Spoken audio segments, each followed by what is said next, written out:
Second question है, a particle covers half of the total distance with velocity v. On the remaining part, it moves with 2v for 1/3 of the time and with 3v for 2/3 of the time. What is the overall average velocity of the particle? Question में हमसे ये कह रहा है कि एक particle half distance को v velocity के साथ कवर कर रही है। ठीक है, कहां तक हमने कंप्लीट किया? यहां तक। ऑन द रिमेनिंग पार्ट, ठीक है, on the remaining part it move with 2v for 1/3 of the time and with 3v for 2/3 of the time. और जो बचा हुआ है डिस्टेंस, ठीक है, जो रिमेनिंग बच जाता है हमारे पास में, वो 2v के साथ में टाइम 1/3 और 3v के साथ में 2/3 टाइम के साथ ट्रेवल कर रही है। तो क्या ओवरऑल एवरेज वेलोसिटी होगा उस पार्टिकल का? समझाते हैं, एकदम आराम से सीखिए। सपोज दैट हमने मान लिया ये डिस्टेंस है, ठीक है, ए बी और ये हमने सी मान लिया, ठीक है। हाफ डिस्टेंस जो है, हाफ डिस्टेंस, ये हाफ डिस्टेंस हो गया, ठीक है, आधा आधा दोनों का, ठीक है। तो हाफ डिस्टेंस जो पार्टिकल है वो v वेलोसिटी के साथ में ट्रेवल कर रही है, ठीक है, कितने? v वेलोसिटी के साथ। और जो रिमेनिंग पार्ट है उसमें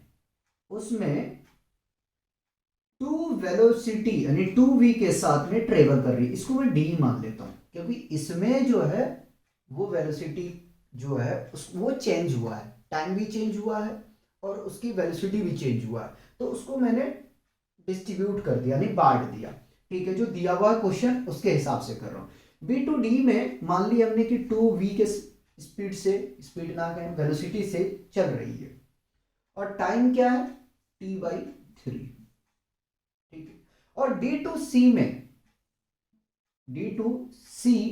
में 3v के साथ में ट्रेवल कर रही है, ठीक है, और टाइम कितना है? 2/3 ऑफ द टाइम, यानी कि 2t/3, ठीक है। तो ओवरऑल हमें बताना है कि एवरेज वेलोसिटी क्या होगी, ठीक है। क्वेश्चन समझ में आया? शॉर्ट करके समझाता हूं, ठीक है, समझिए। एक पार्टिकल हाफ डिस्टेंस को v वेलोसिटी के साथ में ट्रेवल कर रही है, ठीक है, या कंप्लीट करती है, ठीक है।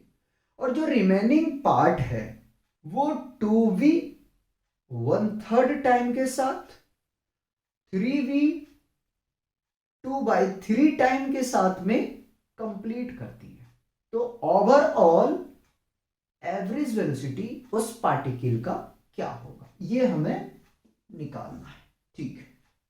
ऑप्शन आपके पास में गिवन है 11/16v, और ऑप्शन बी है 16/11v, और ऑप्शन सी है 9/11v, और option D none of these. Question बहुत अच्छा है, फर्स्ट क्वेश्चन भी अच्छा था, ये भी क्वेश्चन अच्छा है।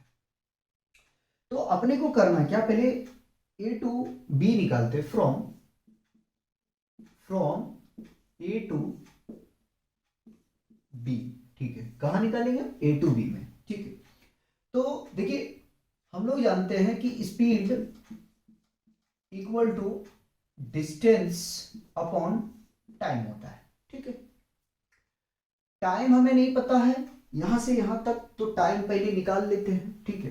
तो t is equal to, speed को हम क्या कहते हैं? v लिख देते हैं, और डिस्टेंस को, अच्छा ऐसे नहीं कर सकते ना, गलत हो जाएगा, यानी कि डिस्टेंस बाय स्पीड, ठीक है। अब रख देते हैं वैल्यू, तो डिस्टेंस अपने पास में गिवन है, कितना है? हाफ। हमने डिस्टेंस s/2 लिया है, कंफ्यूज मत होना, d/2 भी ले सकते हो, कोई दिक्कत नहीं है। और वेलोसिटी v अपने पास में है ही, तो यहां से अपने को पता चल गया क्या? टाइम पता चल गया, ठीक है। ये 2 डिवाइड हो जाएगा v के साथ, यानी s/2v आ गया। ये समय हमें पता चल गया, कहां? आधे दूरी का, यानी ए टू बी का, ठीक है। और जो हाफ बचे हैं उसको भी निकालते हैं। Now from from B to C, B to C, अब करना अपने को क्या है कि यहां जोड़ना पड़ेगा बीडी को और इसको, ठीक है। तो s by two is equal to, s by two is equal to, ठीक है, मैं डायरेक्ट कर रहा हूं, डिस्टेंस निकाल रहा हूं, s बाई टू है, पूरा s बाई टू है, ठीक है। b2 कहां चल रहा है, c तक, ठीक है। और इनका प्रोडक्ट होगा, ठीक है, कंफ्यूज नहीं होना, इनका प्रोडक्ट होगा, ठीक है। अगर यहां से भी आप देखेंगे तो इसका प्रोडक्ट ही होगा, ठीक है।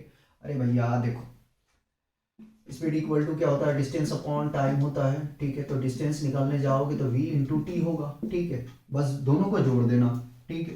तो v कितना है, 2v, ठीक है। और टाइम इसके साथ प्रोडक्ट कर देंगे, t बाई थ्री प्लस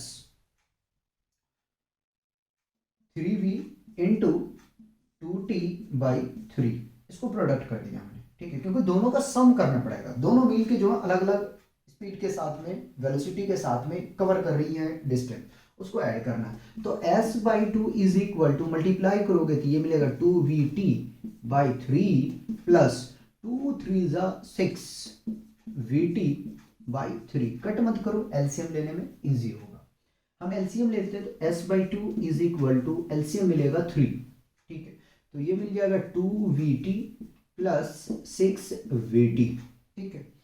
अब अपने को क्या करना है, ऐड करना है, ठीक है। क्या करना है, ऐड करना है। देखो आराम से सीखोगे तभी समझ में आएगा, ठीक है। आगे हम चलते हैं। तो s by two is equal to, add करेंगे 6 और 2 8 vt डिवाइडेड बाई 3। अब कर देते हैं क्रॉस मल्टीप्लाई, ठीक है। क्या फायदे होंगे अब देखते रहना। 3s, ठीक है, 3s is equal to 8 to the 16 vt, ठीक है। यहां से हम टाइम निकाल लेते हैं, अगर आप चाहें तो इसे t1 कह सकते हैं, इसे t2 कह सकते हैं, ठीक है। तो कह देते हैं यार, लो, ताकि कंफ्यूजन ना हो। तो ये आ जाएगा 3s by 16v is equal to t2, ठीक है। छोड़ो, रहने दो, t रहने दो, एक को तो t1 कह दिया हमने। अब हम लोग जानते हैं कि एवरेज वेलोसिटी इक्वल टू क्या होता है, टोटल डिस्टेंस या displacement by total time taken, ठीक है। तो एवरेज वेलोसिटी,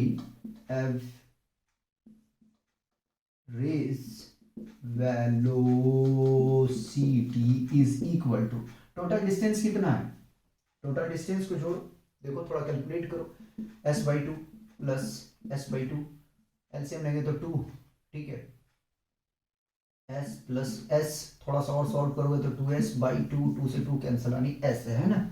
तो ये आ जाएगा यहाँ से s डिवाइडेड बाई टाइम है आपके पास अलग अलग, देखो t1 ये है तो इसको डायरेक्ट लिखो s by two v plus इसको लिखोगे तो 3s बाई 16v, ठीक है। तो s और एलसीएम साथ में ले लेते हैं यार, तो ये 16v आ जाएगा, ठीक है, ध्यान रख लेना 16v आएगा। चलिए, 2 के टेबल में 16 कितनी बार में, 8v, ठीक है। s, अच्छा v क्यों आएगा, v तो है इसके पास में ना, v को हटा दो ये, ठीक है। तो ये आ जाएगा s, 85 मत समझ लेना, प्लस